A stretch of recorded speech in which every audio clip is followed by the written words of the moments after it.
Every man knows the pain of losing his best friend. For some, that friend walks on four legs and never judges, never leaves, never betrays. Sheriff Holt thought he was protecting a child when he pulled the trigger outside the Perdition Ridge saloon. The dog looked threatening, and split-second decisions don't allow for second-guessing. But this wasn't just any dog. It belonged to Colt Granger, a quiet drifter who'd been living peacefully for years. What the sheriff didn't know was that Colt Granger used to be called the Last Storm, the deadliest gunslinger the West had ever known. But will a grieving man choose vengeance or forgiveness when his heart is shattered? Before we jump back in, tell us where you're tuning in from. And if this story touches you, make sure you're subscribed, because tomorrow I've saved something extra special for you. The morning sun painted Perdition Ridge in shades of amber and gold, though the town itself had seen better days. Once a thriving cattle junction where three major trails converged, it now resembled a man past his prime, still standing, still functional, but carrying the weight of years that had worn away its swagger.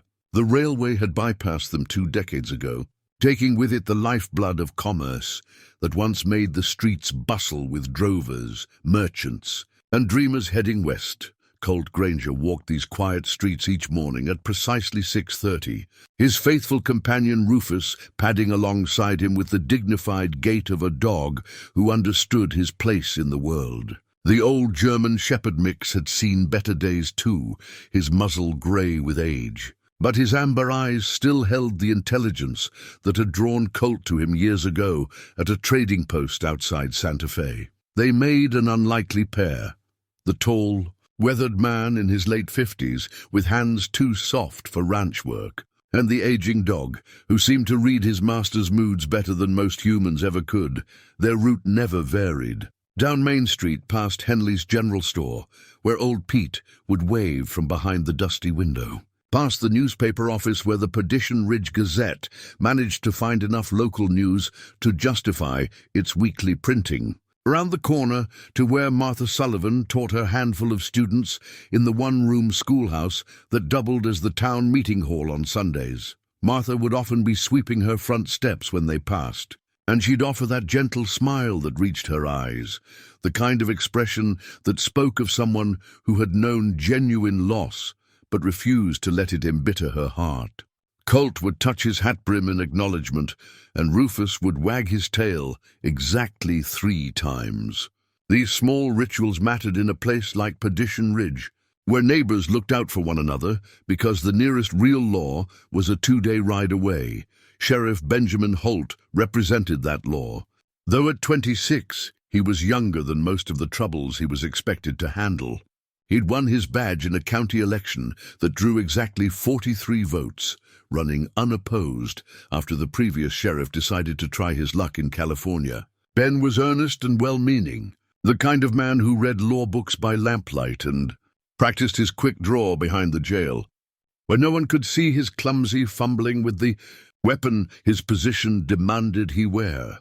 The jail itself was a modest stone building that spent most of its time housing overnight drunks and the occasional drifter who needed a warm place to sleep. Real crime was rare in Perdition Ridge, the kind of place where a man's word still meant something and disputes were settled with handshakes rather than gunpowder. Sheriff Holt took pride in maintaining that peace, even if it sometimes felt like watching over a ghost town. Colt Granger fit into this peaceful rhythm like a missing puzzle piece. He'd arrived 3 years ago with nothing but the clothes on his back, a tired horse, and a dog who seemed older than his years. He'd paid cash for a modest cabin on the outskirts of town, not so far as to seem antisocial, but distant enough to value his privacy. When folks asked about his past, he'd offer vague mentions of time up north or ranch work that didn't pan out, always with the kind of polite deflection that suggested the conversation was finished.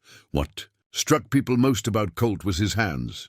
They were calloused, certainly, but not in the way of a man who'd spent his life wrestling cattle or working a plow. These were the hands of someone who had handled other tools, precise instruments that required steady fingers and unwavering focus.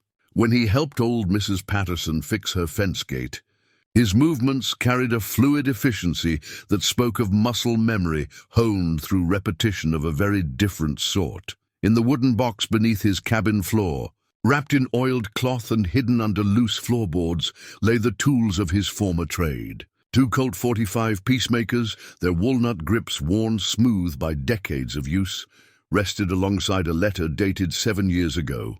The letter, written in his own careful script, was addressed to no one in particular, a formal declaration that the man known as the Last Storm had died on a dusty road outside Tucson, taking with him a reputation that had cast shadows across 3 territories. The letter spoke of a decision to lay down arms, to turn away from a life where men measured their worth in the speed of their draw and the number of graves left in their wake. It mentioned a desire for redemption, for the chance to discover who Colt Granger might become if he weren't constantly preparing for the next man eager to test himself against a legend. Most importantly, it spoke of exhaustion, not physical weariness, but the bone-deep fatigue that comes from carrying too much death on one's conscience. Rufus had been his salvation in those early days of attempted transformation. Found as a wounded pup, abandoned and half-starved, the dog had given Colt something to care for beyond his own survival. Teaching the animal to trust again had somehow taught Colt the same lesson. Watching Rufus learn to play, to accept kindness without suspicion, had shown him that perhaps redemption was possible for creatures who had known too much violence, the people of Perdition. Ridge had accepted them both without demanding explanations they weren't ready to provide. In the place where many residents carried their own burdens from lives left behind, questions about the past were considered impolite. What mattered was how a man conducted himself in the present, and by that measure, Colt Granger had proven himself worthy of their quiet acceptance. He kept regular hours, paid his bills promptly, and helped his neighbors without expectation of reward. When the widow Henderson's roof leaked during last spring's storms, Colt spent 2 days replacing shingles with the same methodical precision he brought to everything. When young Timothy Walsh got his leg caught under a fallen log while playing by the creek, Colt materialized from nowhere to lift the timber with startling strength, then disappeared just as quickly once the boy was safe. Martha Sullivan noticed these quiet acts of service more than most. As the town's schoolteacher, she made it her business to know the character of everyone who might influence her students. She'd been raised by a father who taught her to judge people by their actions rather than their words, and Colt's actions spoke of fundamental decency. There was something in his eyes, though, a wariness that suggested he expected trouble even in this peaceful place, and a sadness that ran deeper than the usual sorrows that brought people to towns like Perdition Ridge. Her own story wasn't so different. She'd come here 5 years ago after her husband's death in a mining accident, seeking a place where the weight of memory wouldn't crush her spirit entirely. The children of Perdition Ridge had given her purpose, and the rhythm of teaching had provided structure to days that might otherwise have dissolved into grief. She understood the healing power of routine, of small kindnesses given and received, of building something meaningful from the wreckage of former dreams. She'd often wondered about Colt's story, particularly on those mornings when she'd catch him talking quietly to Rufus as they walked. The conversations weren't one-sided performance. There was something deeper there, as if the dog truly understood and was somehow answering back. It spoke to a loneliness that Martha recognized, the particular isolation of someone who had learned not to trust too easily or love too deeply, lest they lose what little peace they'd managed to find. Sheriff Holt, for his part, was grateful to have someone like Colt in his jurisdiction. The older man's presence seemed to settle certain tensions before they could erupt into the kind of trouble a young sheriff might struggle to handle. There had been an incident last winter when a group of drunk cowboys had started hassling Martha outside the general store. Before Sheriff Holt could even be summoned, Colt had appeared and spoken a few quiet words that sent the troublemakers on their way, tipping their hats respectfully to the school teacher as they departed. The interesting thing wasn't that the cowboys had backed down, it was how quickly they'd recognize something in Colt that demanded their immediate respect. Sheriff Holt had wondered about that, had noticed the way certain types of men seemed to instinctively defer to Colt despite his unassuming demeanor. It was as if they recognized a predator among sheep, not threatening to the innocent, but unmistakably dangerous to those who might deserve such attention. These quiet mysteries were part of Perdition Ridge's charm. In a place where entertainment was scarce and winters were long, people found comfort in gentle speculation about their neighbors' secrets. As long as those secrets didn't threaten the community's peace, they could remain pleasantly unexamined.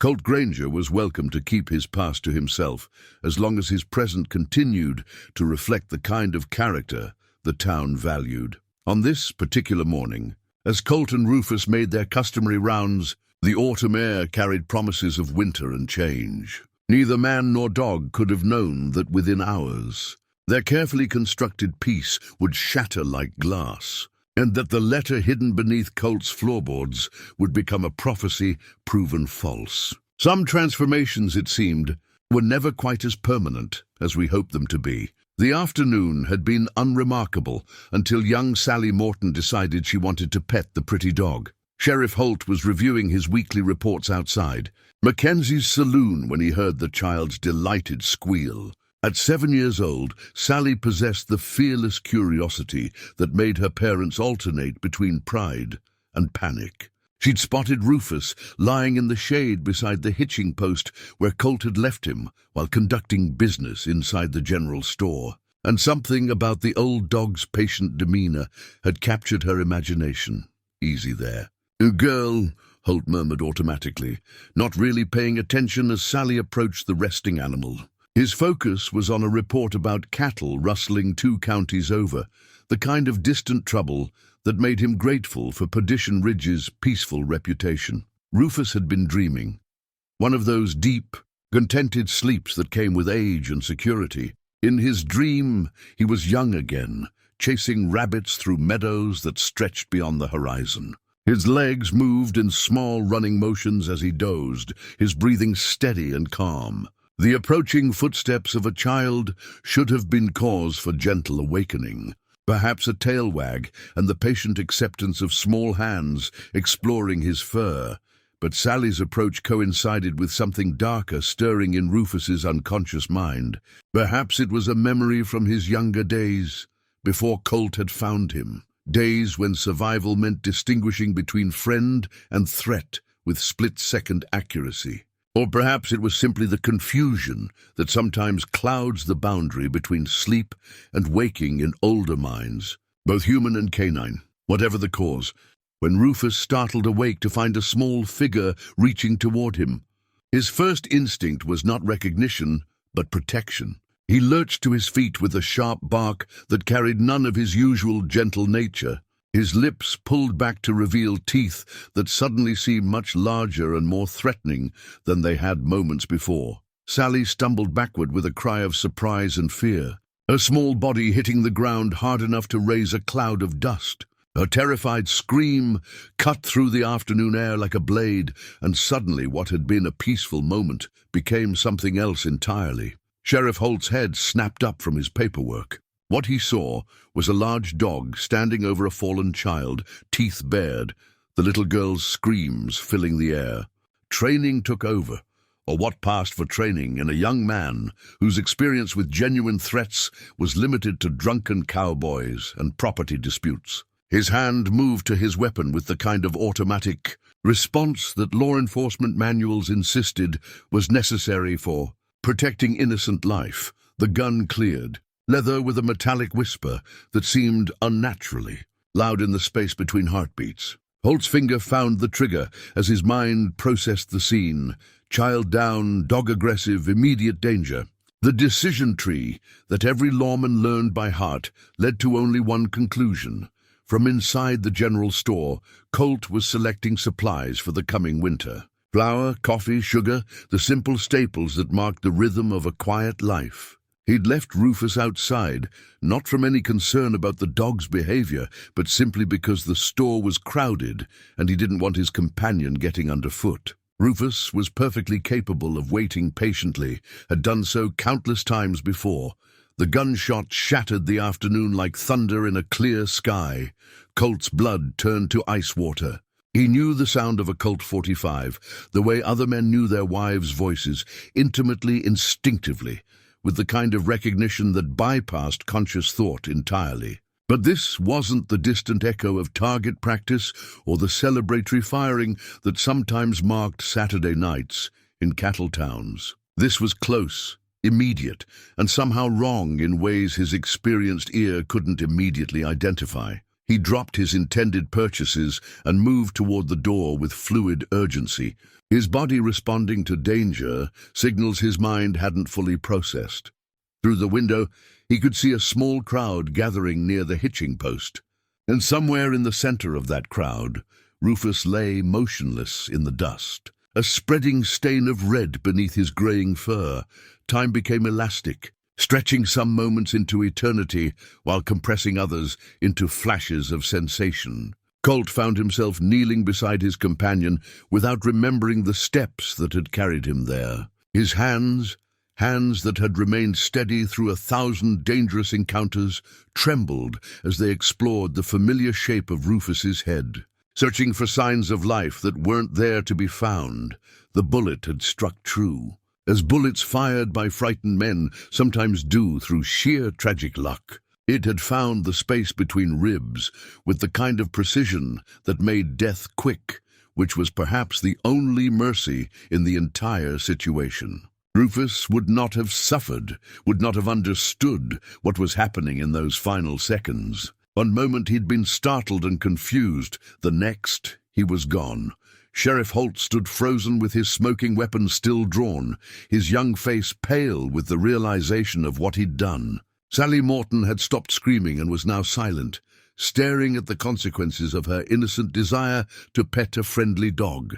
Her parents were running toward the scene, drawn by the gunshot and their daughter's cries, not yet understanding that their child was physically unharmed, but that something irreparable had been broken in the space around them. "I thought," Holt began, his voice cracking like a boy's despite his 26 years. The little girl, she was down, and the dog was. Colt's eyes rose from Rufus's still form to meet the sheriff's gaze. For a moment, Benjamin Holt glimpsed something in those depths that made his blood freeze, not anger, not rage, but something far more terrifying. It was the look of a man calculating distances, angles, and the time it would take to close the gap between them. It was the expression of someone for whom violence was not an emotional response, but a technical problem to be solved with mechanical precision. Then, like a curtain falling, that look was gone, replaced by something that might have been grief if grief could be perfectly controlled and utterly silent. "He was just startled," Colt said quietly, his voice carrying no inflection whatsoever. "Dogs dream, Sheriff. Sometimes they wake up confused."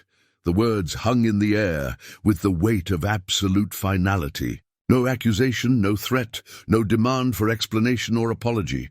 Just a simple statement of fact that somehow made the entire situation infinitely worse than screaming rage might have done. Martha Sullivan appeared at the edge of the gathering crowd, having heard the gunshot from her schoolhouse. She took in the scene with the quick comprehension of someone accustomed to managing childhood crises, but her focus settled on Colt rather than the obvious drama of upset child and apologetic sheriff. Something in his stillness alarmed her more than any display of emotion could have. "Colt," she said softly, approaching with the careful movements of someone trying not to spook an injured animal. "I'm so sorry." He didn't respond, didn't acknowledge her presence at all. His attention remained fixed on Rufus, his hands now resting motionless on the dog's flank. The afternoon sun caught the silver in his hair and cast his face in sharp relief, aging him beyond his years and revealing something Martha had never seen before. Not just grief, but a kind of dangerous emptiness that suggested the careful constructions of civilized behavior might be far more fragile than anyone had imagined. Sheriff Holt holstered his weapon with shaking hands and stepped forward. driven by the kind of desperate need to make things right that usually only made them worse. Sir, I am truly sorry. If there's anything I can do, compensation or don't. The word emerged from Colt with surgical precision, stopping the sheriff mid-sentence. Just don't. The crowd began to disperse as parents collected their children and shopkeepers returned to their businesses, but Martha remained. She watched as Colt gently lifted Rufus's body, cradling the old dog with infinite care. The stain on his shirt would never wash out completely, she realized.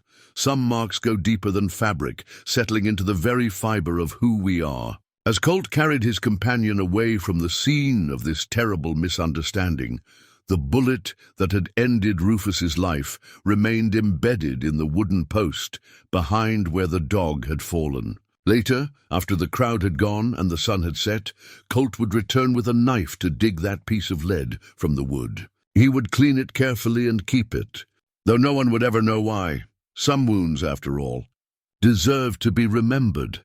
The hill overlooking Perdition Ridge had been Rufus's favorite spot during their evening walks. From there, the old dog could survey the entire valley while the sun painted the sky in shades of orange and purple. His ears perked forward as if listening to conversations only he could hear. It seemed fitting that this should be his final resting place. Colt dug the grave with methodical precision, each shovelful of earth removed with the same careful attention he'd once given to more violent tasks. The hole was larger than necessary for a dog of Rufus's size, deeper than practical requirements demanded.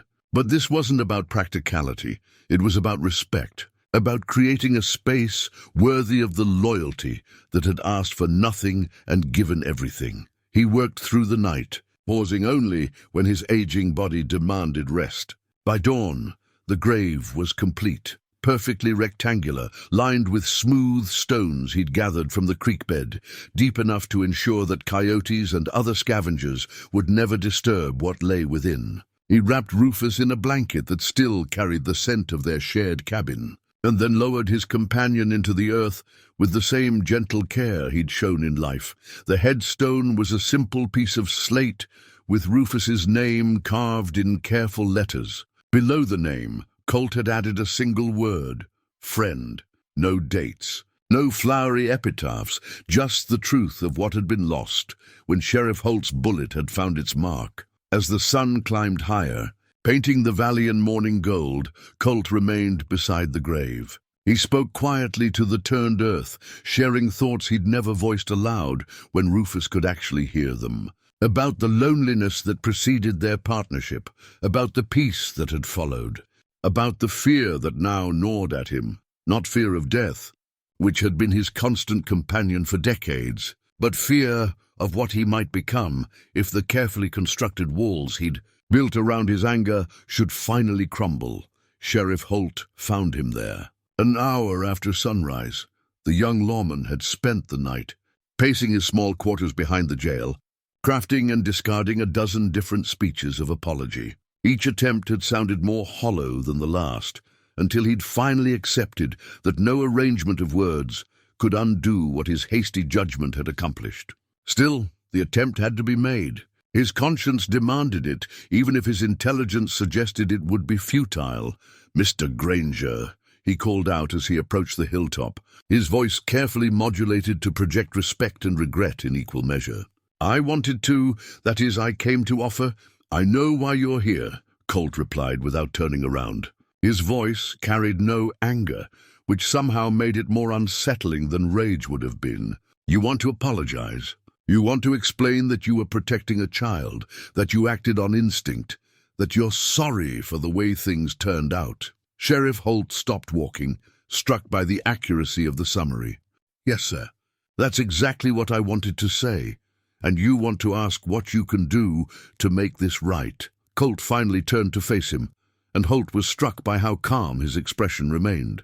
"You're hoping there's some form of compensation that might ease your conscience, some gesture that could restore the peace you've disturbed." The sheriff nodded, though something in Colt's tone suggested these hopes were about to be thoroughly disappointed. "The answer is nothing," Colt continued, his voice remaining perfectly level. There's nothing you can do, nothing you can say, nothing you can offer that will bring him back or make this right. Your apology is noted and irrelevant. Your explanations don't change the outcome. Your conscience is your own burden to carry.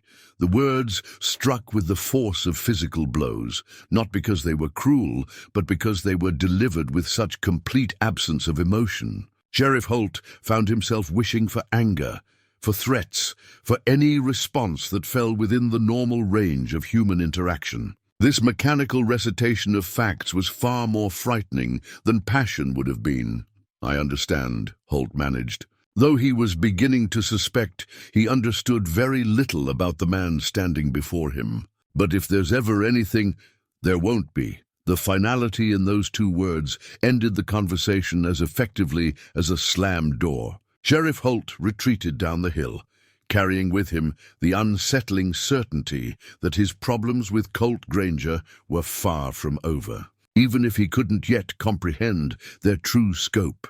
By the time Martha Sullivan climbed the hill that afternoon, word of the confrontation had spread through Perdition Ridge with the speed that only small-town gossip could achieve.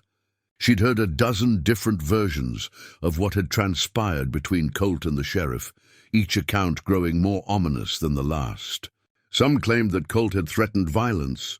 Others insisted he'd displayed an inhuman coldness that suggested serious mental disturbance. Martha knew better than to trust second-hand reports, but she was concerned enough to see for herself how Colt was managing his grief. She'd brought a basket containing bread still warm from her oven and a jar of honey from her small garden hive, simple offerings that expressed sympathy without presuming to intrude. Upon private sorrow, she found him sitting beside the fresh grave, his posture suggesting he'd been there for hours. The methodical precision of the burial site impressed her. This wasn't the hasty work of someone overwhelmed by emotion, but the careful construction of someone who approached even grief with deliberate intention. "I brought you something," she said softly, settling the basket within reach without demanding his immediate attention. "You need to eat, even when it's the last thing you want to do." Colt glanced at the offering, then at her face, and something in his expression shifted slightly. The mechanical emptiness that had frightened Sheriff Holt gave way to something more recognizably human. Not warmth exactly, but acknowledgement of her presence as more than an intrusion. "That's kind of you," he said. And Martha caught the slight emphasis on the word kind. Now, as if genuine kindness had become an unexpected rarity in his experience. "Rufus was a good dog," she continued, settling carefully onto the grass beside him. "I used to watch him on your morning walks. He had such dignity, never pulling at his lead, never barking at other dogs, just content to be wherever you were." "He was the best of us," Colt replied. And for the first time since the shooting, his voice carried a trace of actual emotion. "Better than he deserved, considering where I found him." Martha waited, sensing that more might follow if she didn't rush to fill the silence. This was how she worked with her students, creating space for truth to emerge at its own pace. "Someone had beaten him nearly to death," Colt continued, his eyes fixed on the headstone. "Left him tied to a fence post outside Santa Fe, probably hoping the elements would finish what they'd started. I cut him loose, fed him, got him back on his feet. Thought I was saving him, but it turned out he was saving me." "From what?" The question slipped out before Martha could reconsider its wisdom, but Colt seemed to find it reasonable rather than intrusive. "From myself," he said simply. "From what I was becoming, from what I'd been for too long." Down in the town below, other conversations were taking place that would soon impact this moment of quiet grief. Old Pete Henley had been rummaging through storage boxes in the back of his general store, looking for inventory records from the previous year, when he'd stumbled across a collection of wanted posters that had been gathering dust for the better part of a decade. Most were for long-dead outlaws or men who'd probably fled to Mexico years ago, but one poster made him pause and study the faded photograph more carefully. The image was poor quality and age-yellowed, but something about the facial structure reminded him of someone he saw regularly around town. The name at the bottom of the poster meant nothing to Pete, but the description was intriguing, known as the Last Storm. Wanted for multiple homicides across 3 territories. Extremely dangerous. Do not approach alone. Pete carried the poster to better light and studied it again, trying to reconcile the description with his mental image of the quiet man who bought flour and coffee every month and had never caused a moment's trouble for anyone. But there was something about the eyes in the photograph, a particular intensity, that seemed familiar, and Pete found himself wondering if Perdition Ridge's most peaceful resident might be harboring secrets that would reshape everything they thought they knew about him. The poster joined several others in Pete's growing pile of documents that seemed worth preserving, though he didn't yet understand why his instincts were telling him to keep this particular piece of paper safe. Time would reveal the wisdom of that decision, but for now, it was simply one more mystery in a town that was about to discover it had been living with far more mystery than it had ever imagined. The leather-bound Bible had belonged to Martha's husband, David, though she'd been the one to actually read from it during their brief marriage. David had been a practical man who believed in God the way he believed in gravity, as a fundamental force that required no daily contemplation. But Martha had found comfort in the rhythm of familiar verses and the weight of something permanent in a world that seemed determined to shift beneath her feet. She carried it with her now as she returned to the hilltop the next morning, finding Colt in the same position beside Rufus's grave. The sight concerned her, not because grief demanded constant motion, but because there was something too controlled about his stillness, as if he were holding himself together through sheer force of will. "My husband died in a mining accident 5 years ago," she said without preamble, settling beside him with the Bible resting in her lap. "Cave-in at the Lucky Strike mine outside Denver. They said it was quick, that he wouldn't have suffered. But I've never been sure whether they were telling the truth or just trying to make things easier for the widow." Colt glanced at her, perhaps surprised by the directness of her approach. Most people danced around death with euphemisms and careful phrases, as if speaking plainly about loss might somehow invoke more of it. "I'm sorry," he said, and Martha heard genuine sympathy in the words, not the automatic response of social convention, but the recognition of one wounded soul acknowledging another. "For months afterward, I was angry," she continued, opening the Bible to a page marked with a pressed wildflower. "Not just sad, but furious. At God for taking him, at David for leaving me, at the mine owners for cutting corners on safety, at myself for being foolish enough to build my happiness around something so fragile." She read a few verses silently, her lips moving slightly as she followed the familiar words. This was David's favorite passage from Ecclesiastes. "To everything there is a season, and a time to every purpose under heaven. A time to be born and a time to die. A time to plant and a time to pluck up that which is planted." "Wise words," Colt said, though his tone suggested he found little comfort in them. "I used to think so. Now I'm not sure wisdom and comfort are the same thing." Martha closed the book, but kept her finger marking the place. "The anger was easier than the grief, you know. Anger gives you something to do with all that energy that has nowhere to go. You can plan revenge or reform, or at least spend time hating the people responsible for your pain. But anger is exhausting," Colt observed. "Exactly. And eventually you have to choose. Let it consume you, or find a way to transform it into something that doesn't poison everything it touches." She looked at him directly. "I chose to come here, to teach children, to build something good from the ashes of what I'd lost. But it was a choice, Colt. Grief is natural, but what we do with it, that's where we have some control." The conversation was interrupted by approaching hoofbeats. Sheriff Holt appeared at the base of the hill, but this time he wasn't alone. Dr. James Morrison, the town's physician and one of its most respected citizens, rode alongside him. Both men looked troubled. "Mrs. Sullivan," Dr. Morrison called out as they dismounted. "Might we have a word?"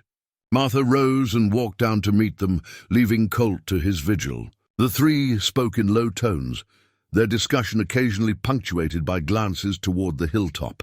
After several minutes, Martha returned to Colt's side, her expression thoughtful. "They wanted to know if you'd seemed unstable," she said.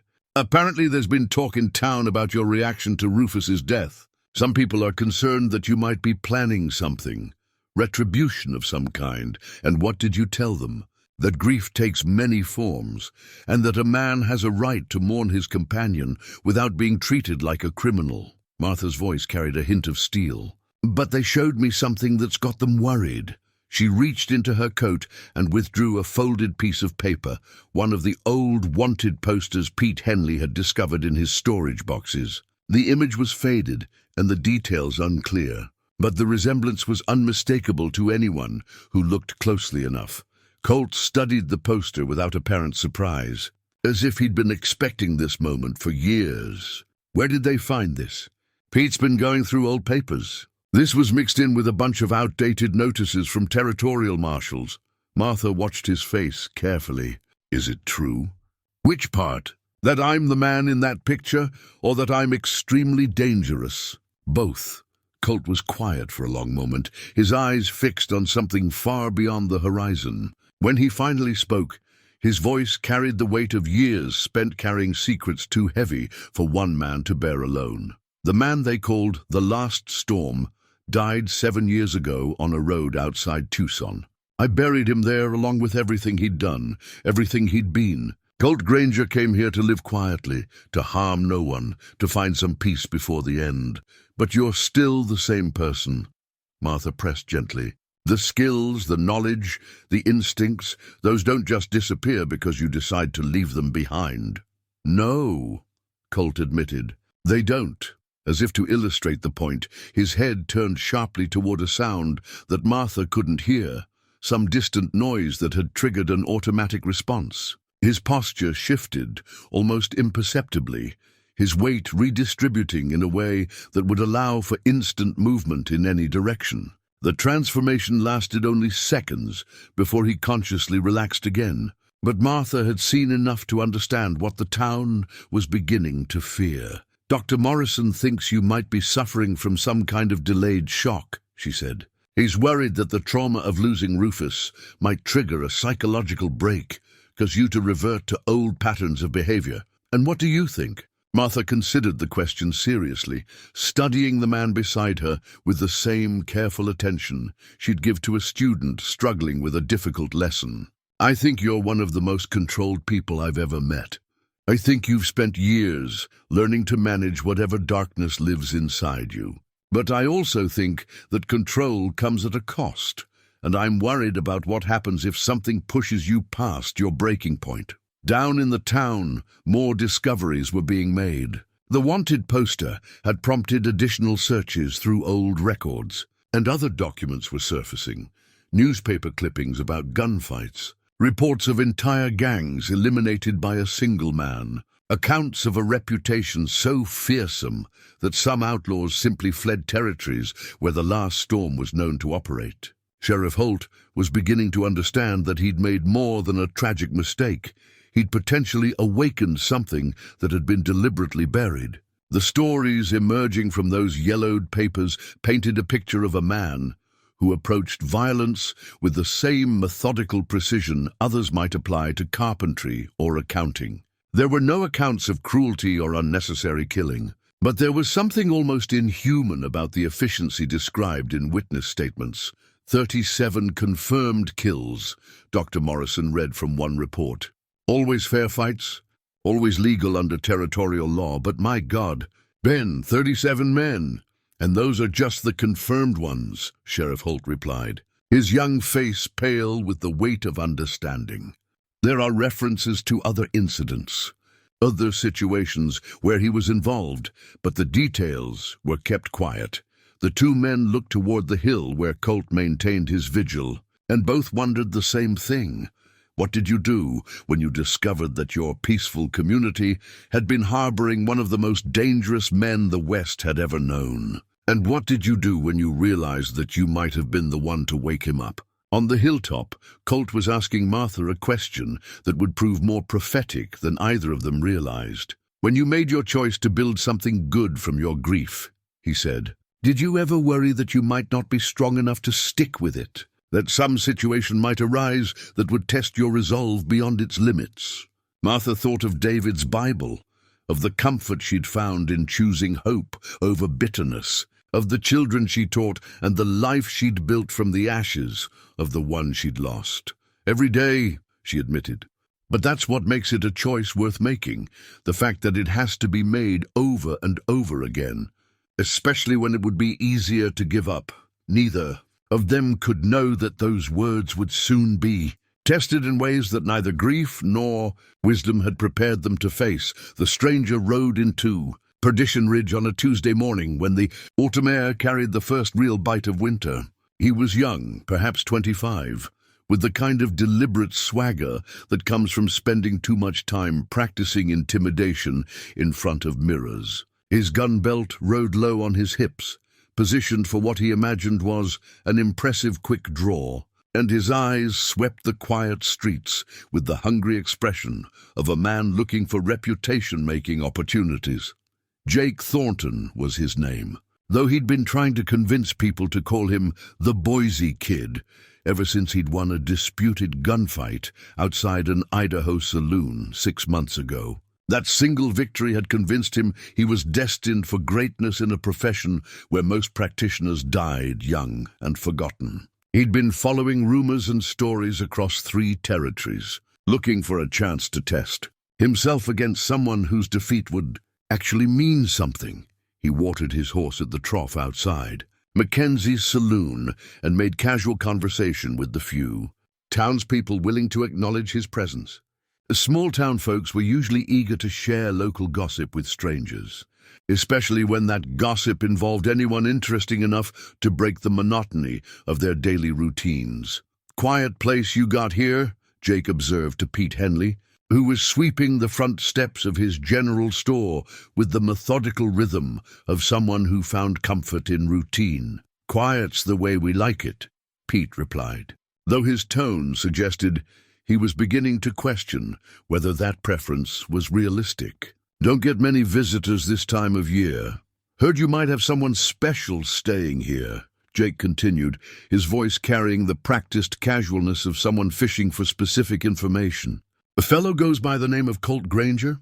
Pete's broom stopped moving. In the 3 days since the wanted posters had surfaced, that name had become charged with new significance throughout Perdition Ridge. Half the town was convinced they'd been living next to a dormant volcano. The other half insisted the whole thing was a case of mistaken identity, blown out of proportion by idle minds.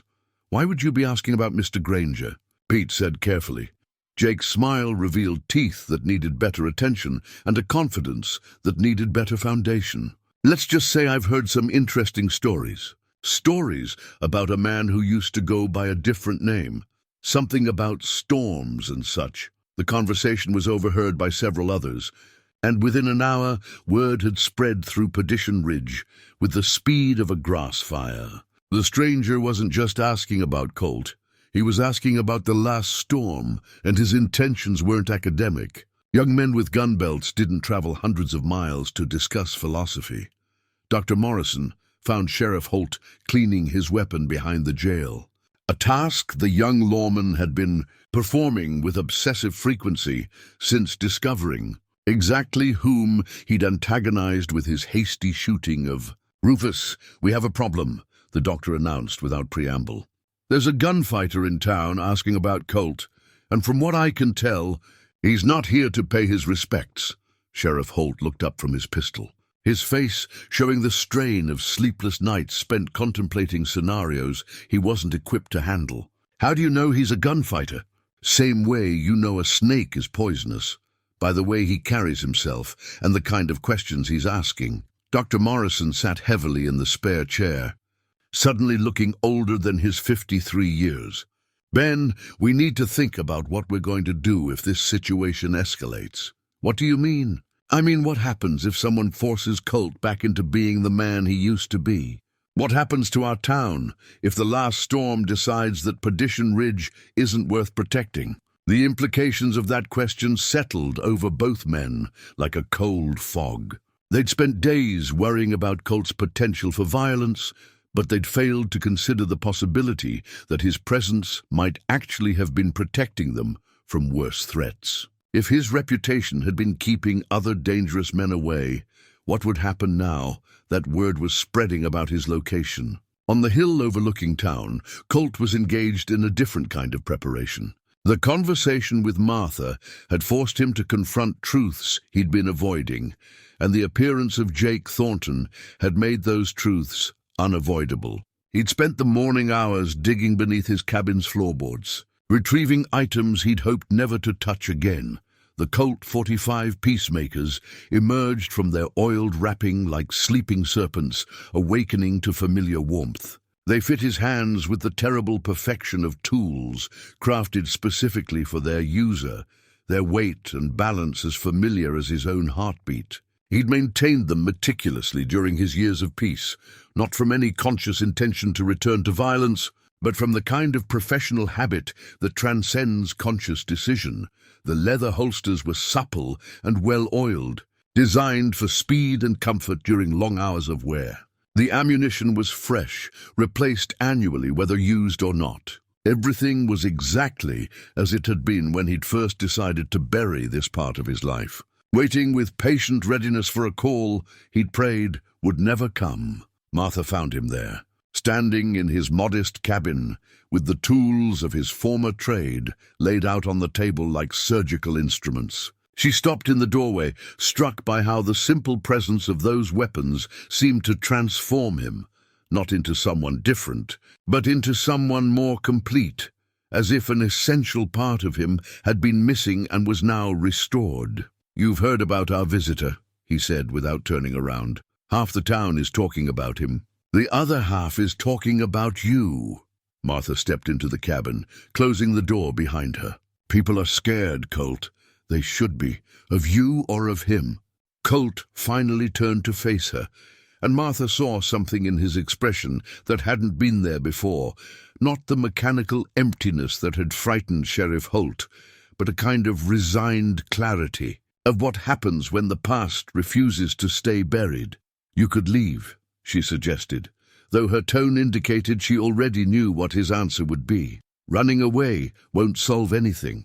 Word is out now about where I am, who I am. If I leave, others will follow, and Perdition Ridge will become a stopping point for every ambitious young gunfighter looking to make a name for himself." Colt picked up one of the pistols, checking its action with automatic precision. "Besides, I have business to finish here." "What kind of business?" "The kind that started when Sheriff Holt pulled that trigger." Colt's voice carried no anger, but Martha heard something else, a sense of obligation that went beyond personal grief. "Rufus died because I tried to pretend I was someone else. Maybe it's time to stop pretending."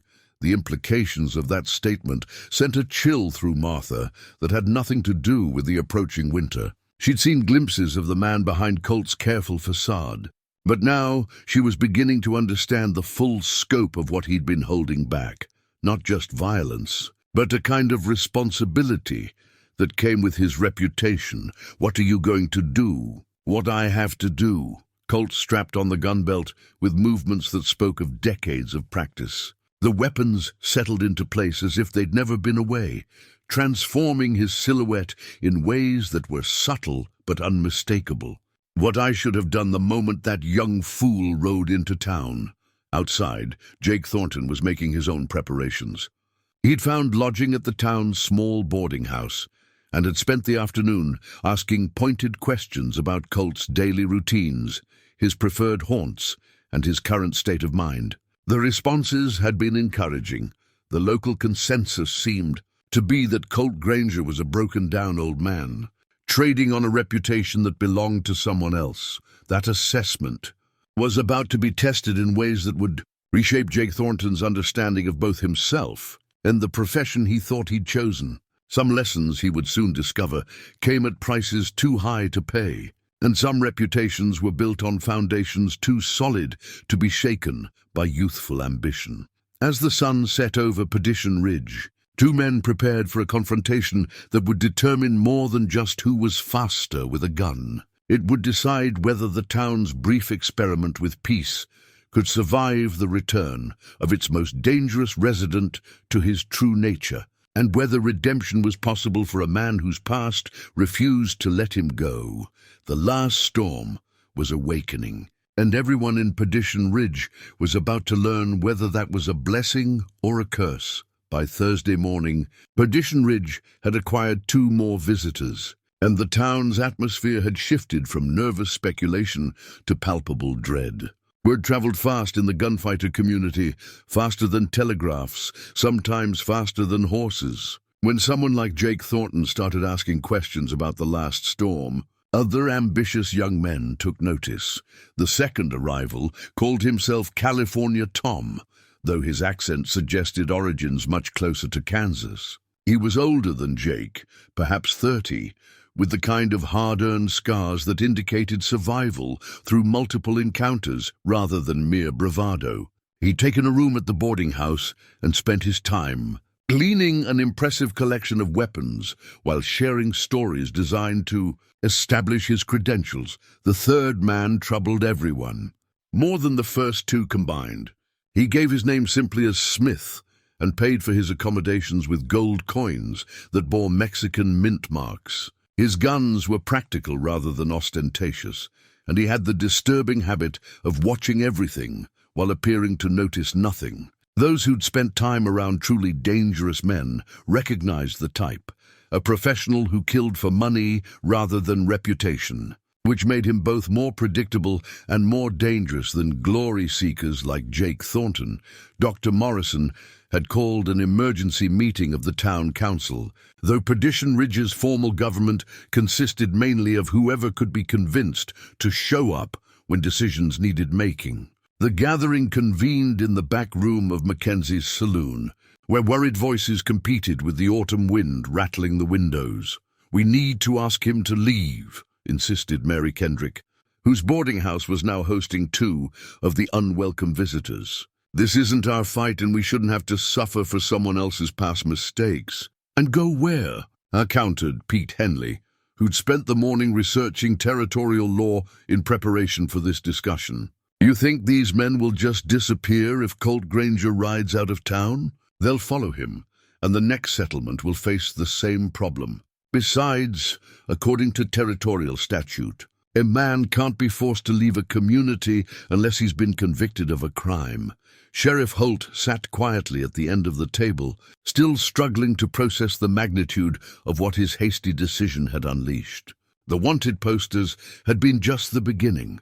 Additional research had revealed a complex web of old grievances, territorial disputes, and unfinished business that centered around the man they'd known as their peaceful neighbor. "There's something else," Dr. Morrison said, producing a leather-bound document that looked older than any of them.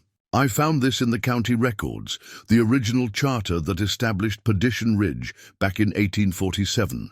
He opened the charter to a page marked with a ribbon and read aloud, "It is the intention of this community to provide sanctuary for those seeking redemption from past transgressions, provided said persons commit no violence within our borders and contribute positively to the general welfare." The room fell silent as the implications sank in. Perdition Ridge had been founded specifically as a refuge for people trying to escape their histories, and Colt Granger had fulfilled every requirement of that founding principle for 3 peaceful years. "That settles it," Pete declared. "We can't ask him to leave without betraying everything this town was supposed to represent, even if staying gets us all killed." Mary shot back. The argument continued, but Sheriff Holt had stopped listening. He was thinking about his conversation with Martha Sullivan the previous evening, when she'd made a point that had been haunting him ever since. "You didn't just shoot a dog, Ben. You broke something that was keeping all of us safe." Martha, meanwhile, was making her own difficult discovery. She'd found Colt at Rufus's graveside again, but this time he wasn't alone in his vigil. The evening shadows had taken on shapes that resolved into the 3 visiting gunfighters, each positioned at a different point around the hilltop. They weren't approaching or threatening, just watching, like predators studying prey before committing to an attack. "They've been there for an hour," Colt said without looking at her. "Taking my measure, trying to decide if the stories they've heard are accurate and what conclusion are they reaching. That I'm older than they expected, probably slower than I used to be, and definitely outnumbered." Colt's voice carried a trace of dark amusement. "They're not entirely wrong on the first 2 points." Martha settled beside him, pointedly ignoring the observers. "You could still leave. Tonight, before this goes any further, we've discussed this. Running accomplishes nothing except moving the problem somewhere else." Colt picked up a smooth stone from beside the grave marker and turned it over in his hands. "Besides, I've been talking to Rufus about it, and he thinks running away would be the wrong choice." Despite the gravity of their situation, Martha found herself smiling slightly. "Does he now? And what wisdom does Rufus offer about dealing with gunfighters?" "He says that some fights choose you whether you want them or not. The only real choice is how you meet them, with courage or cowardice, with purpose or just blind reaction." Colt placed the stone carefully on the grave. "He also says that forgiveness doesn't mean letting evil go unchallenged. Rufus is very philosophical for a dog. He always was. That's what made him such good company." Colt stood slowly, his joints protesting the movement. "He's also practical enough to point out that those 3 men down there aren't going away until they get what they came for, which is the chance to kill the last storm and claim his reputation for their own." Colt adjusted his gun belt with unconscious precision. "The problem is that Colt Granger doesn't want to die, and the last storm won't let him." The philosophical complexity of that statement wasn't lost on Martha. She was beginning to understand that Colt's struggle wasn't just about choosing between violence and peace. It was about integrating 2 different aspects of himself that had been artificially separated. The gentle man who'd cared for a wounded dog was the same person who'd earned a fearsome reputation, and denying either part meant remaining incomplete. As they walked back toward town, the 3 gunfighters followed at a respectful distance. Word of their presence had emptied the streets, leaving Perdition Ridge looking like a ghost town despite its living population. Curtains twitched at windows as residents watched the procession, and Martha caught glimpses of frightened faces peering out at what might be their community's final hours. At the town's central intersection, Jake Thornton finally made his move. He stepped into the street directly in front of Colt and Martha, his hand resting casually on his weapon. "Colt Granger," he called out, his voice carrying the forced confidence of youth trying to sound older. "Or should I say the last storm?" Colt stopped walking, but didn't respond immediately. When he finally spoke, his voice carried none of the mechanical emptiness that had characterized his grief. Instead, it held the quiet authority of someone accustomed to being obeyed. "You're making a mistake, son. The only mistake would be walking away from the chance to outdraw a legend." Jake's smile was all bravado and no substance. "Unless the legend isn't what it used to be, the legend never existed," Colt replied calmly. "There was just a man who got very good at staying alive in a dangerous profession. That man tried to retire, but it seems retirement isn't an option." California, Tom, and Smith had positioned themselves at opposite ends of the street, creating a triangle that would make escape impossible if violence erupted. Martha noticed their positioning and realized this had been planned. Not just a chance encounter, but a carefully orchestrated confrontation designed to give Colt no choice but to fight. "What do you want?" Colt asked, though his tone suggested he already knew the answer. "Sunset," Jake announced. "Main Street. You, me, and whoever else wants to dance. Winner takes all. And if I refuse?" Jake's smile widened. "Then we start shooting anyway, and your peaceful little town becomes a battlefield. At least this way, the innocent folks get to stay out of it." Colt considered the offer with the same methodical attention he'd given to digging Rufus's grave. Martha watched his face and saw the moment when the last vestiges of Colt Granger's peaceful facade finally crumbled away, revealing something harder and infinitely more dangerous beneath. "Sunset," he agreed. "Main Street. But understand something, boy. When this is over, one of us won't be walking away. Make sure that's what you really want." Jake Thornton's confidence never wavered, but Martha noticed that his hand trembled slightly as he touched his hat brim in mock salute. Some lessons, she reflected, came too late to be useful. As the confrontation dispersed and the players took their positions for the evening's deadly theater, Martha found herself thinking about the town charter and its promise of redemption for those seeking a second chance. Perhaps redemption didn't always look like peace and quiet. Perhaps sometimes it looked like a man facing his past and choosing to protect the innocent, even when that choice led him back to the very violence he'd tried to escape. The sun was already beginning its descent toward the horizon, and Perdition Ridge was about to discover whether its founding principles could survive their ultimate test. The telegram arrived at Perdition Ridge's small Western Union office just 3 hours before sunset, carried by a rider who'd pushed his horse hard across 2 counties to deliver it. Jimmy Walsh, the teenage telegraph operator, nearly missed its significance. The message was addressed to Sheriff B. Holt and marked with the urgent designation that meant someone had paid extra for immediate delivery. Sheriff Holt was cleaning his rifle for the 3rd time that day when Jimmy burst through the jail's front door, breathless and wide-eyed with the importance of his mission. "Sheriff, this came for you from the Territorial Marshal's office in Denver," Jimmy gasped, thrusting the yellow paper forward. "The man who brought it said to tell you it was about them visitors we got." Holt's hands trembled slightly as he unfolded the telegram. What he read made his blood turn to ice water. "Stop. Territorial Marshal Office, Denver, stop, urgent warning, Perdition Ridge. Stop 3 men calling themselves Thornton, California. Tom and Smith, stop, real names, Jacob Morrison. Thomas Kelly and Luis Santos, stop, members. Disbanded Colorado Crimson Gang, stop, seeking revenge against. Former bounty hunter known as Last Storm. Stop, gang leader Miguel Santos, brother to Luis Santos, killed by Storm. 7 years ago, Tussin, stop, consider extremely dangerous. Stop, backup unavailable next 5 days. Stop, advise immediate evacuation. Stop, Marshal Davidson." The sheriff read the message twice before its full implications settled into his consciousness. This wasn't about young glory seekers testing themselves against a faded legend. This was a carefully orchestrated act of vengeance, years in the making. The dog's death had been the trigger, but the weapon had been loaded and aimed long before Rufus ever drew his last breath. "Jimmy," Holt said, his voice hoarse with understanding, "I need you to find Dr. Morrison and Mrs. Sullivan. Tell them to meet me at the schoolhouse immediately. And Jimmy, don't let anyone else see this telegram." As the boy raced off to deliver his messages, Sheriff Holt sank into his chair and tried to process what he'd learned.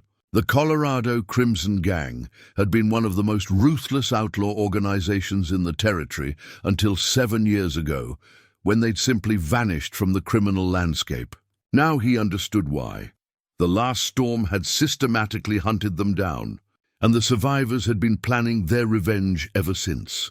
Miguel Santos had been more than just another outlaw. He'd been Luis Santos's older brother, the man who'd raised him after their parents died in a border skirmish. When Colt had tracked Miguel to that dusty street in Tucson, he'd unknowingly created an enemy whose hatred would burn for years, waiting for the right moment to strike back. Martha arrived at the schoolhouse first, followed quickly by Dr. Morrison.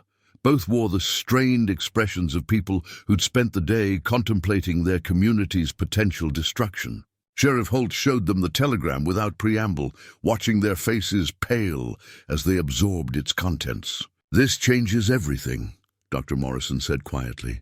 "This isn't about Colt's past catching up with him. This is about using our town as bait to draw him into a trap. They've been planning this for years," Martha added, her teacher's mind quickly working through the implications. They probably had people watching for any sign of where the Last Storm had gone. When word got out about the dog's death and Colt's true identity, they finally had their chance. Sheriff Holt nodded grimly. "And I was the one who gave it to them.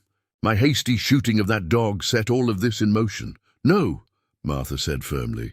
You made a mistake, but you didn't create this situation.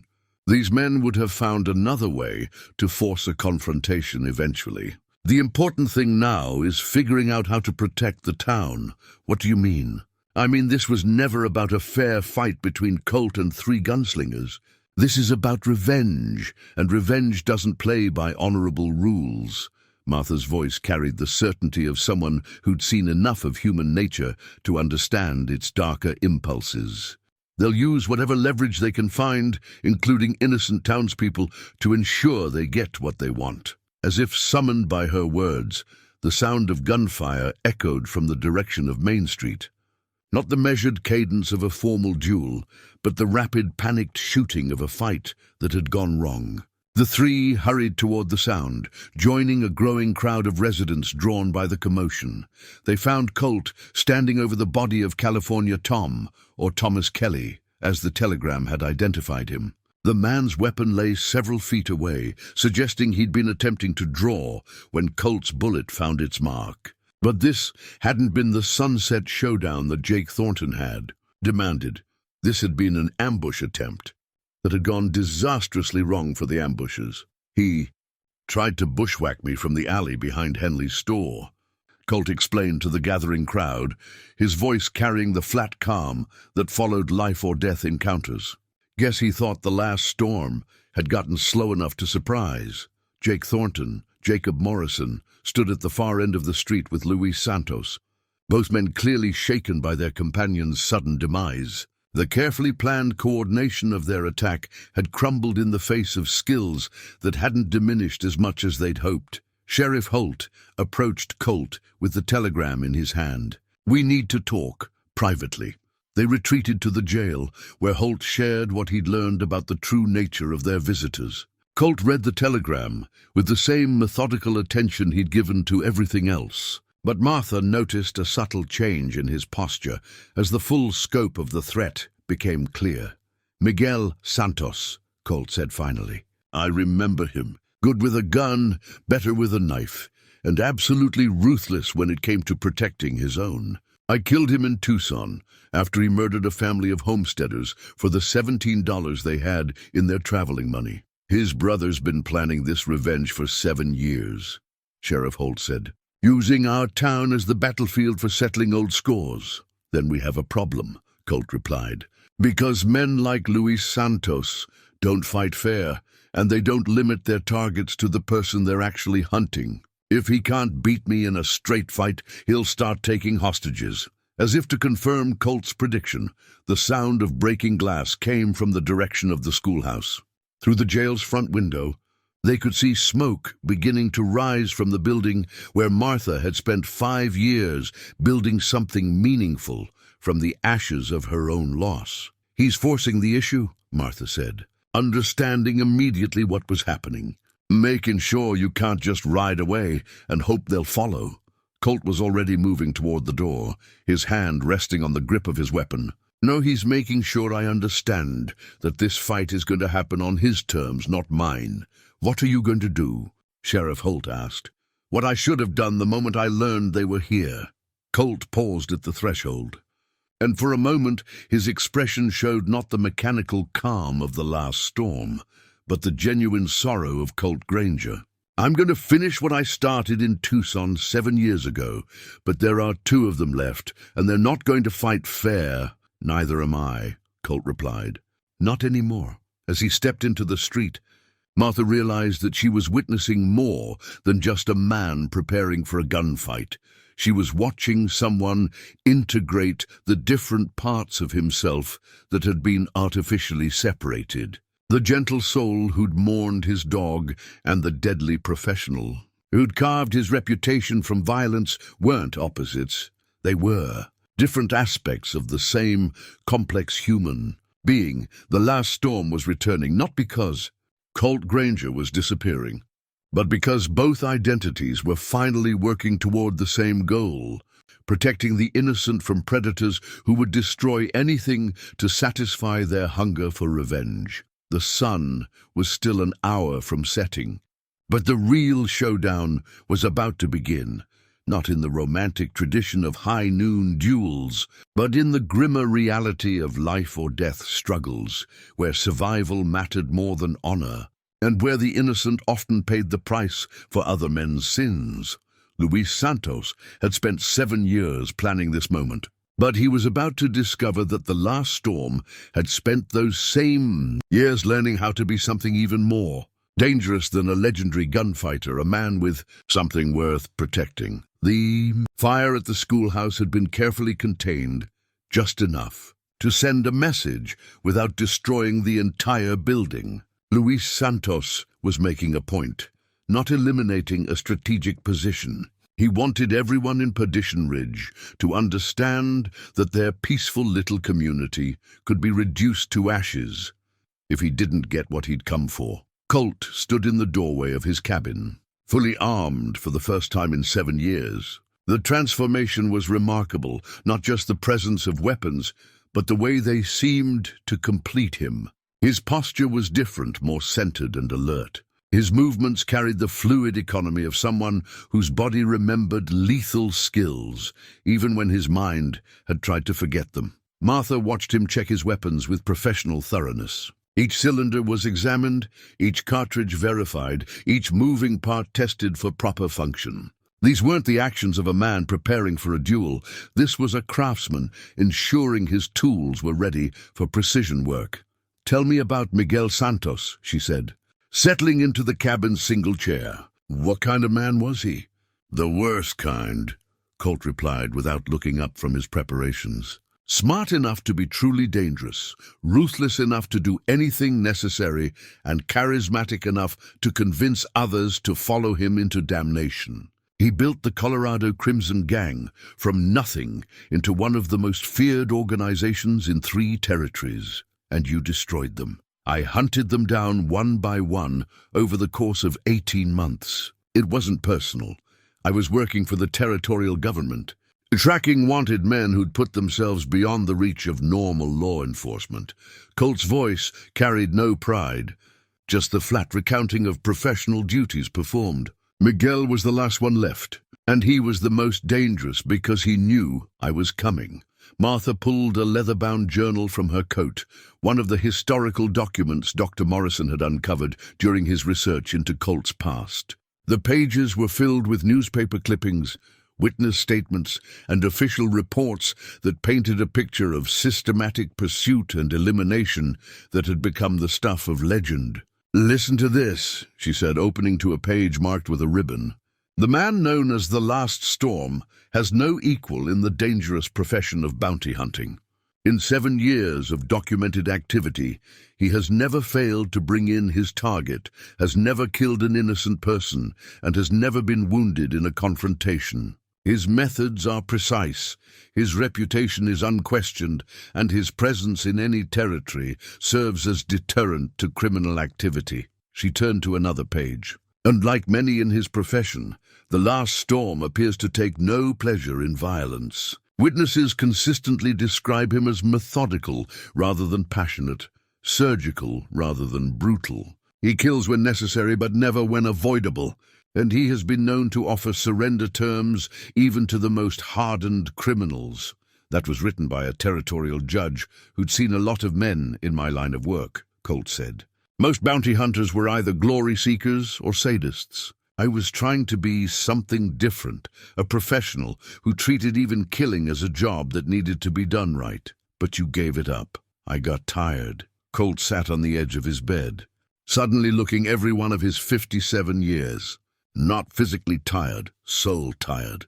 Tired of being the man people called when problems needed to be solved with bullets. Tired of watching fear in people's eyes when they learned who I was. Tired of being defined entirely by my capacity for violence.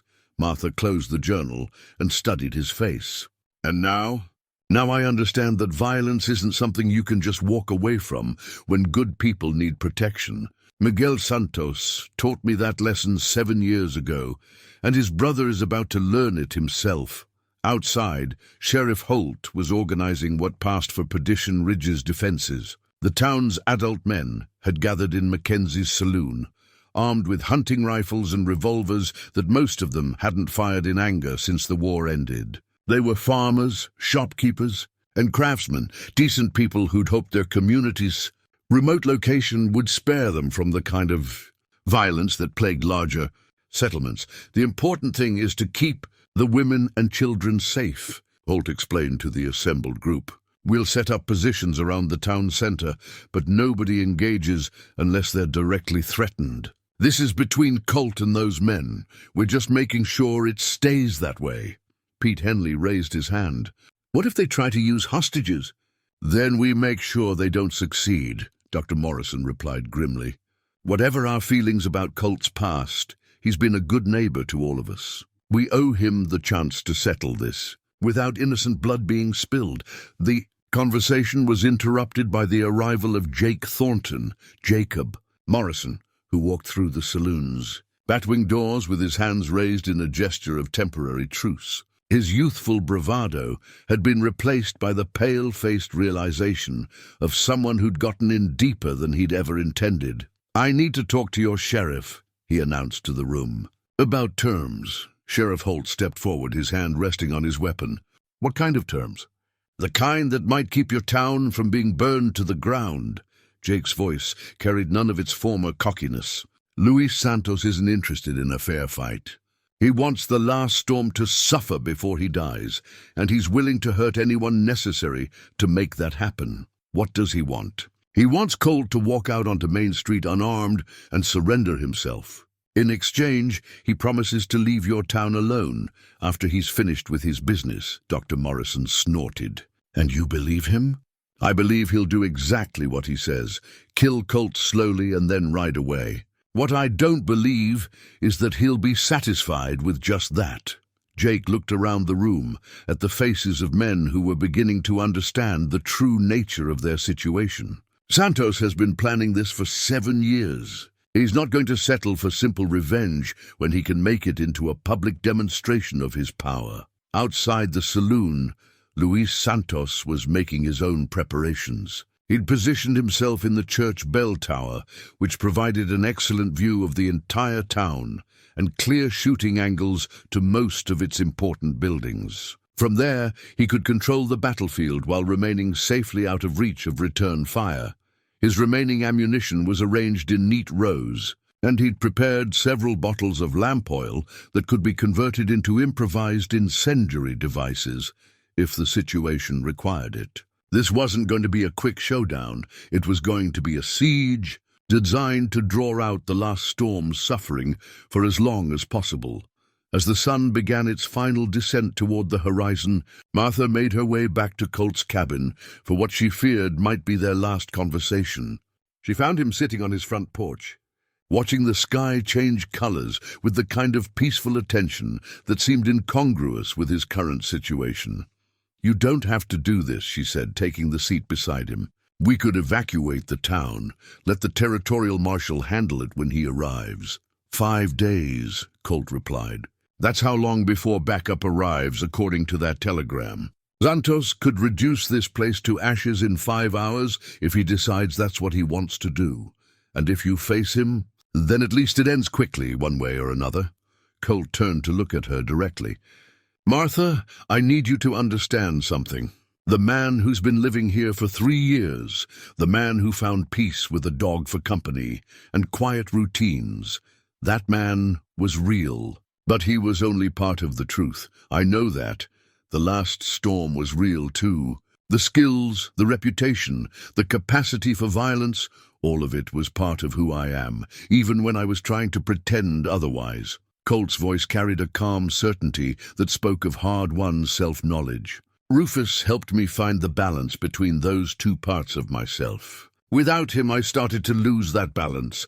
And now I understand that both parts of me want the same thing, to protect innocent people from predators like Luis Santos. The only difference is in methods.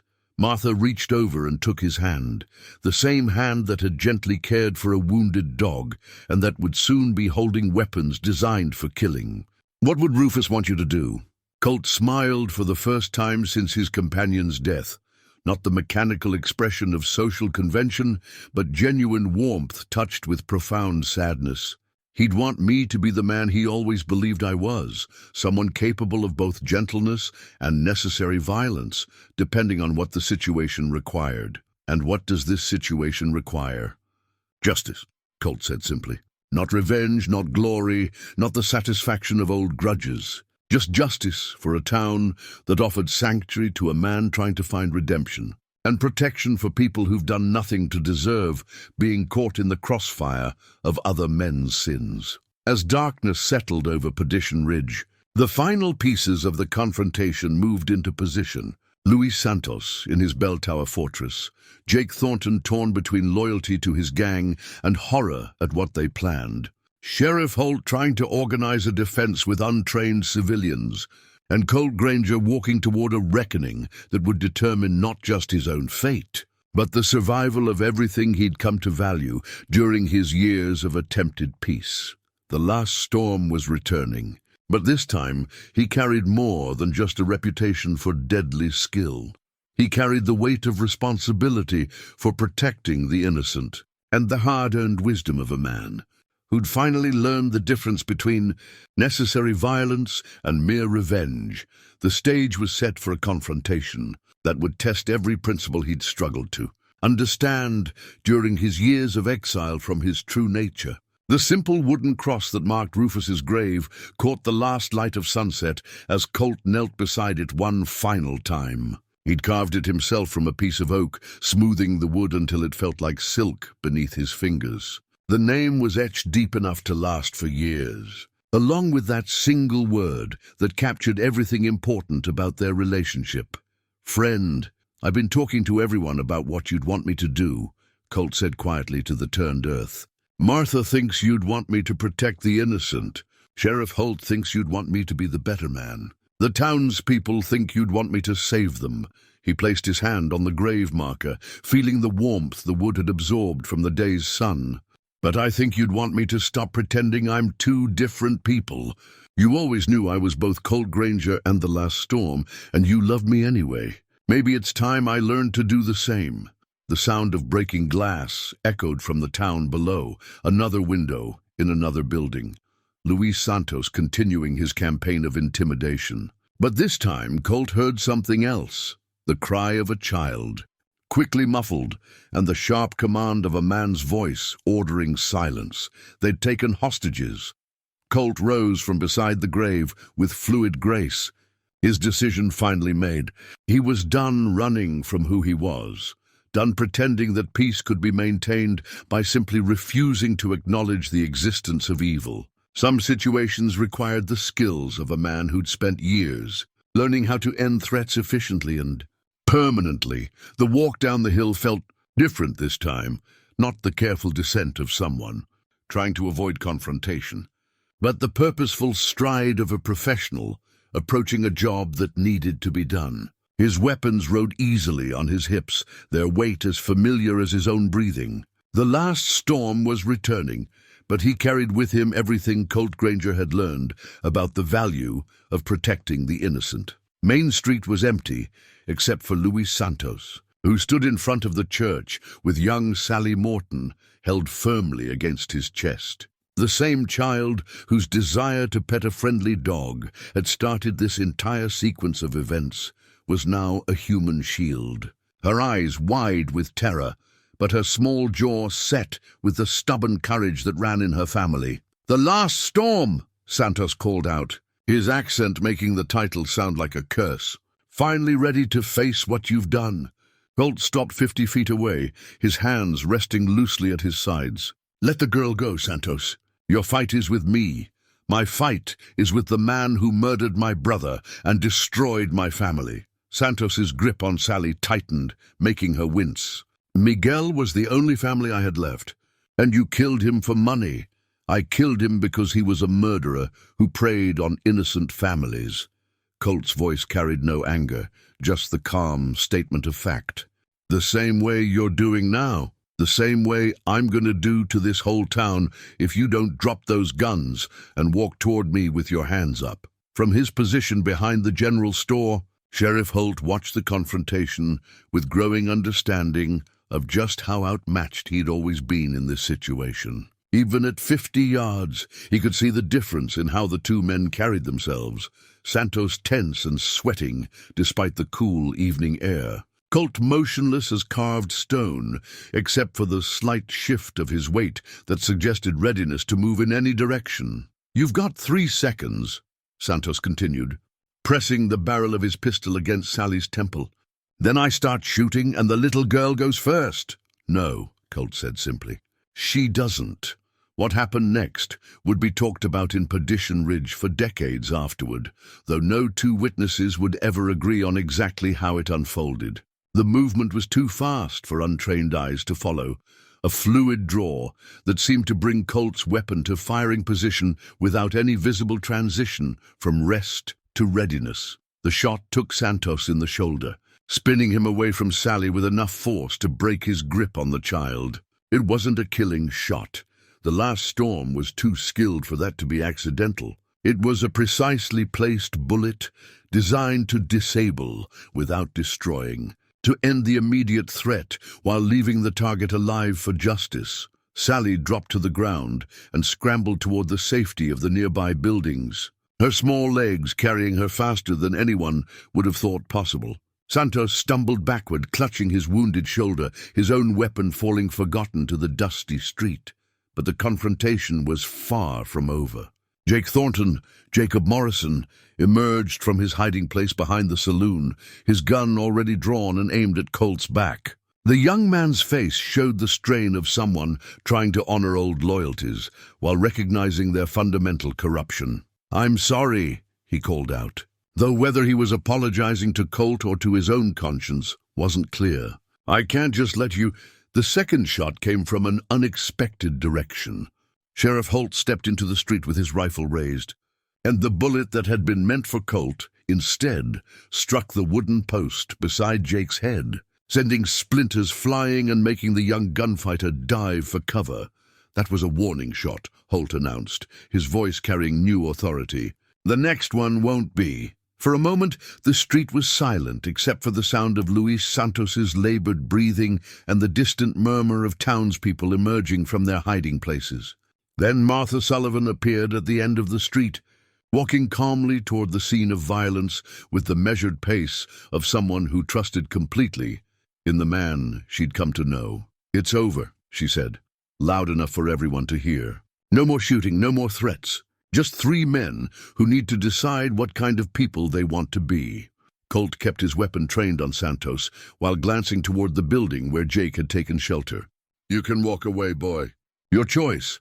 What about him?" Jake gestured toward Santos, who was slowly sinking to his knees as shock set in. "He'll face trial for what he's done here.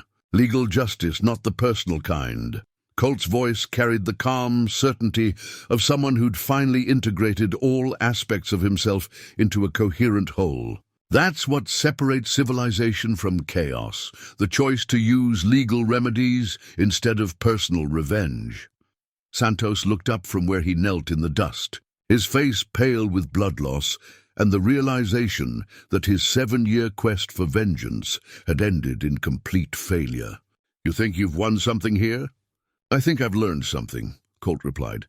"The difference between being the last storm and being the man Rufus always believed I could become," as Dr. Morrison hurried forward to tend to Santos's wound and Sheriff Holt moved to secure. Jake Thornton's surrender. Martha approached Colt with quiet pride evident in her expression. "How do you feel?" she asked. Colt holstered his weapon with the same fluid motion that had drawn it. "Like someone who's finally figured out how to be both gentle and strong, both peaceful and protective. Like someone who understands that redemption doesn't mean abandoning your capabilities.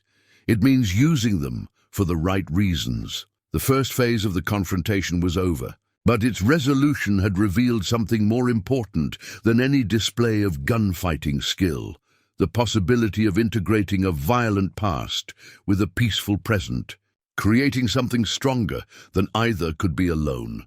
Luis Santos struggled to his feet, his wounded shoulder making every movement an exercise in determined will. Blood stained his shirt dark red, but his eyes burned with the kind of hatred that transcends physical pain. 7 years of planning, 7 years of carefully nursed rage, had led to this moment, and it was slipping away from him like water through his fingers. "This isn't finished," he snarled, his uninjured hand moving toward a second weapon concealed beneath his coat.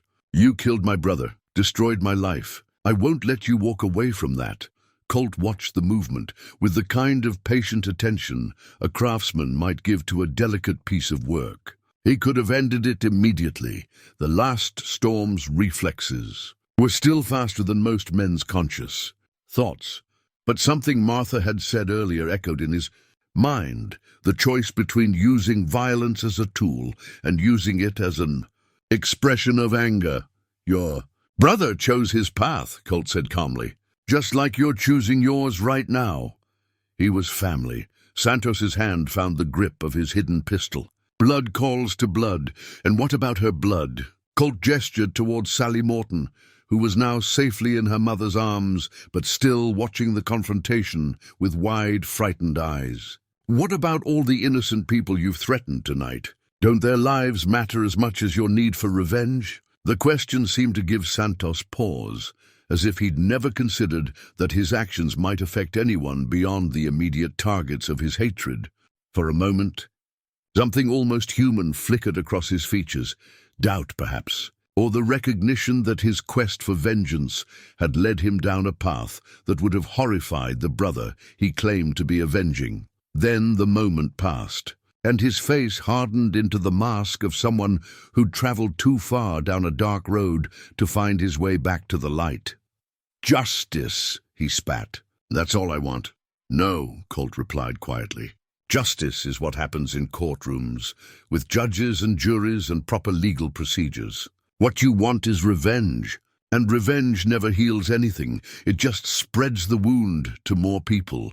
Santos's weapon cleared his coat in a movement that would have been impressive if he hadn't been weakened by blood loss and pain. But even wounded and desperate, he was still dangerous, the kind of desperate that made men unpredictable and therefore deadly. Sheriff Holt raised his rifle, but Colt gestured for him to hold his fire. This was a conversation that needed to be finished between the two men who'd started it 7 years ago on a dusty street in Tucson. Miguel was gunning for a family of homesteaders, Colt continued, his own weapon still holstered despite the pistol now pointed at his chest. A man, his wife, and their 2 young children.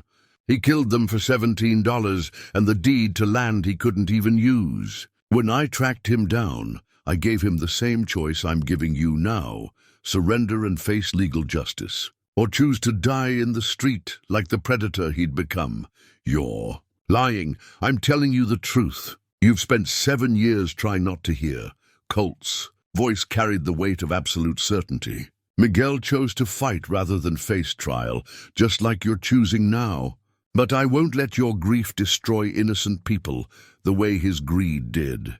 The shot, when it came, surprised everyone except Colt. Santos had been telegraphing his intention for several seconds, the tightening of his grip, the slight shift in his stance, the particular quality of desperation that preceded violent action.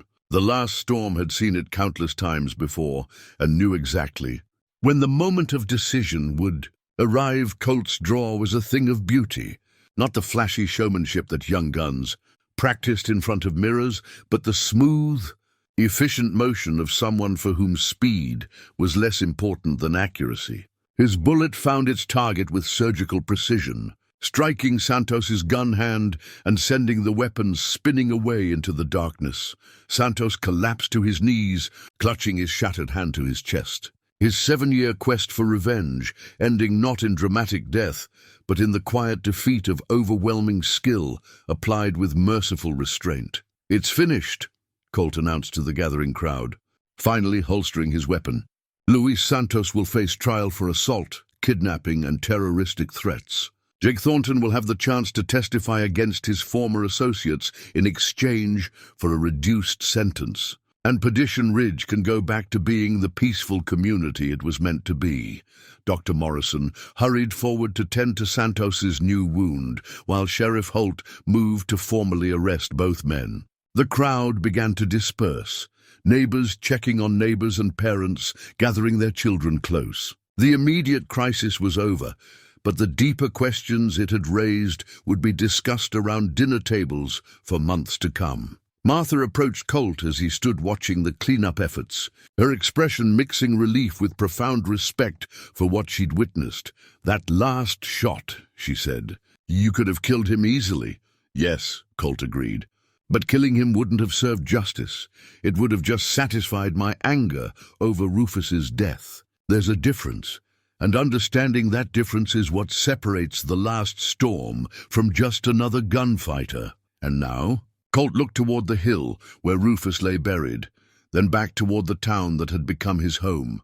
"Now I understand what Rufus was trying to teach me all along, that strength and gentleness aren't opposites, they're partners. You can be capable of violence without being defined by it, and you can choose peace without being helpless to protect it." Sheriff Holt approached them as the last of the immediate crisis was being resolved.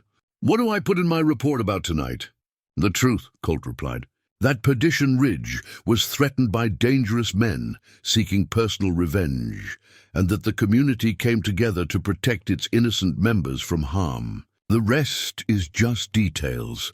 As the three of them walked back toward the center of town, Martha noticed that Colt's posture had changed again, not back to the mechanical emptiness of grief, nor to the deadly alertness of the last storm, but to something new.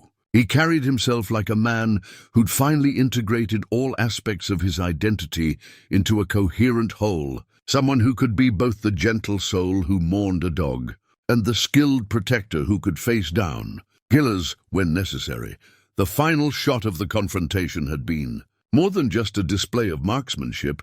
It had been a declaration that violence, when used wisely and with proper restraint, could serve justice rather than revenge. It was a lesson that Perdition Ridge would remember, and a principle that would guide them through whatever challenges the future might bring.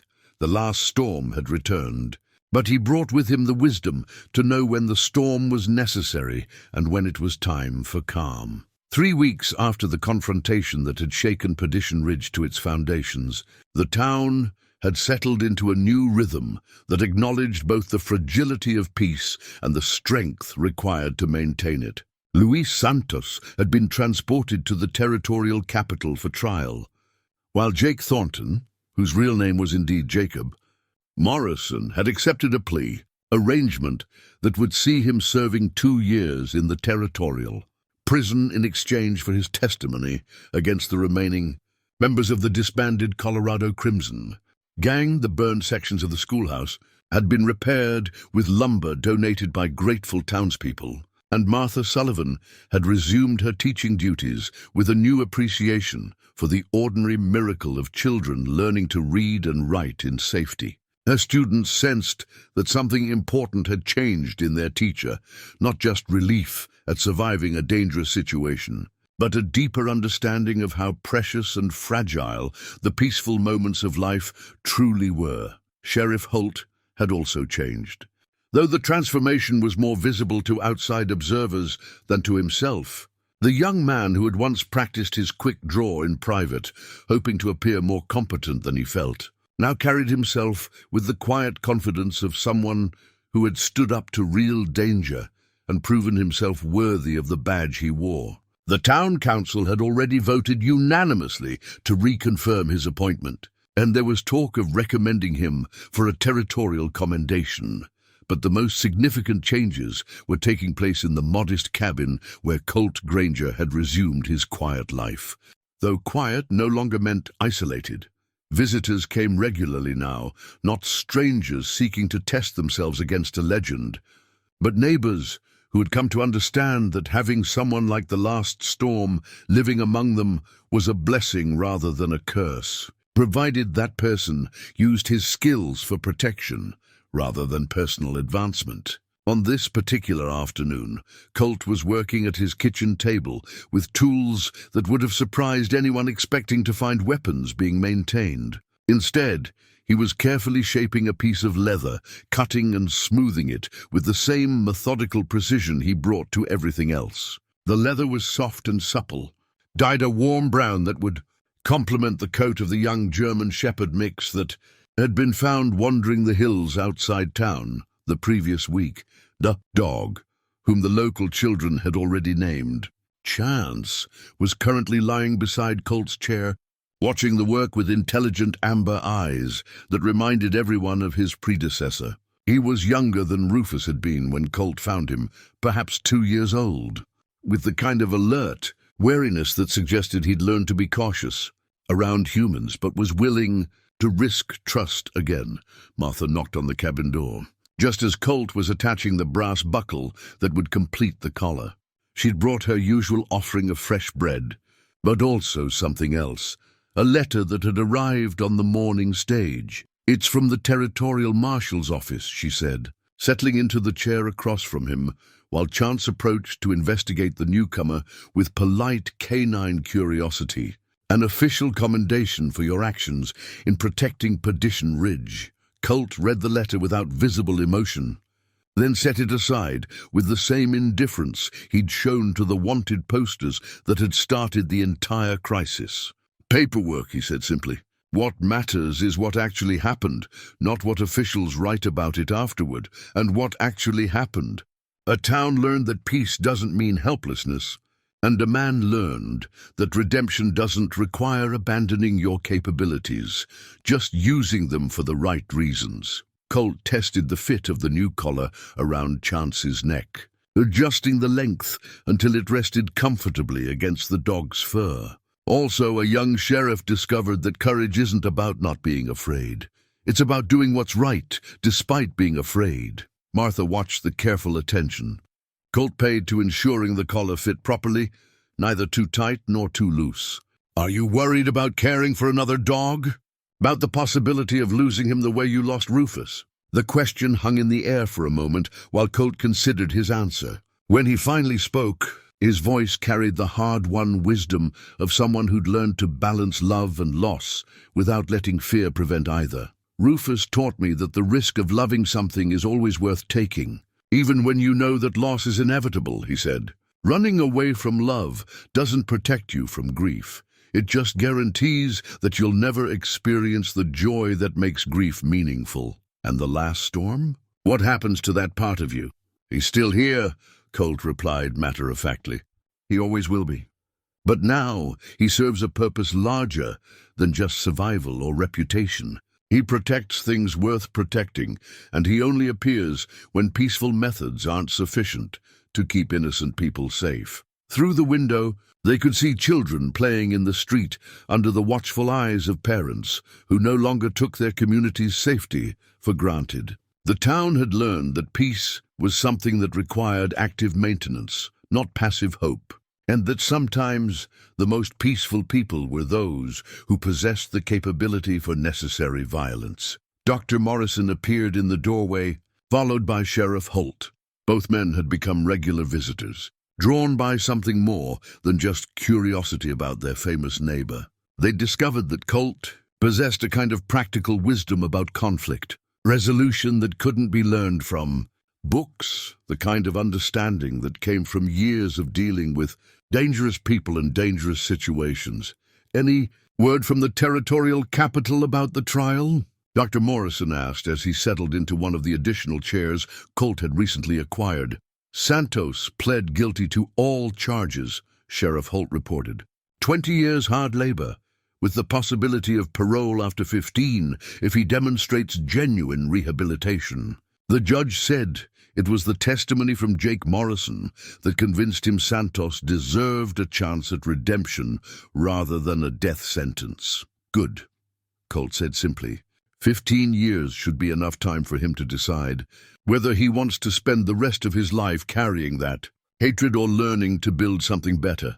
As the afternoon wore on and the conversation meandered through topics ranging from weather to town politics, Martha found herself observing the scene with a teacher's eye for detail. Here was a man who'd been shaped by violence but wasn't defined by it, surrounded by friends who valued his presence not because of his fearsome reputation, but because of his fundamental decency. The integration was complete. The Last Storm and Colt Granger were no longer separate identities, but different aspects of the same complex. Thoughtful human being. When the visitors finally departed and twilight settled over Perdition Ridge, Colt and Chance made their way up the familiar hill to Rufus's grave. The wooden cross still stood straight and true, weathered now by weeks of sun and rain, but still clearly readable in the fading light. "I brought you someone," Colt said to the grave, settling onto the grass while Chance explored the area with interested sniffs. "His name is Chance, and I think you'd like him. He's got that same quality you had, the ability to see past what people used to be to what they might become." The evening wind carried the scent of autumn and the promise of winter, but also something else, the smell of wood smoke from chimneys, of bread baking in warm kitchens, of a community that had learned to treasure the ordinary miracle of peaceful daily life. "I understand now what you were trying to teach me," Colt continued. "That love isn't diminished by loss, it's made more precious by it. That strength isn't about avoiding vulnerability, it's about being strong enough to remain vulnerable despite the risks. And that redemption isn't about becoming someone else, it's about becoming the best version of who you already are."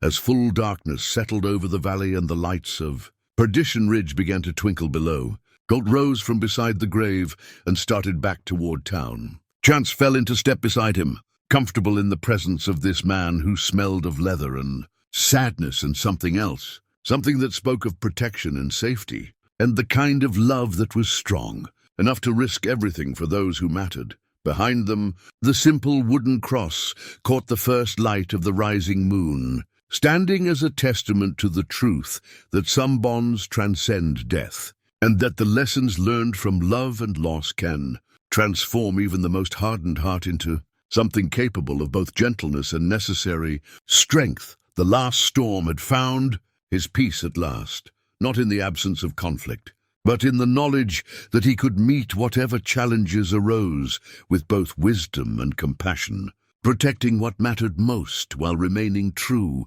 to the better angels of his nature.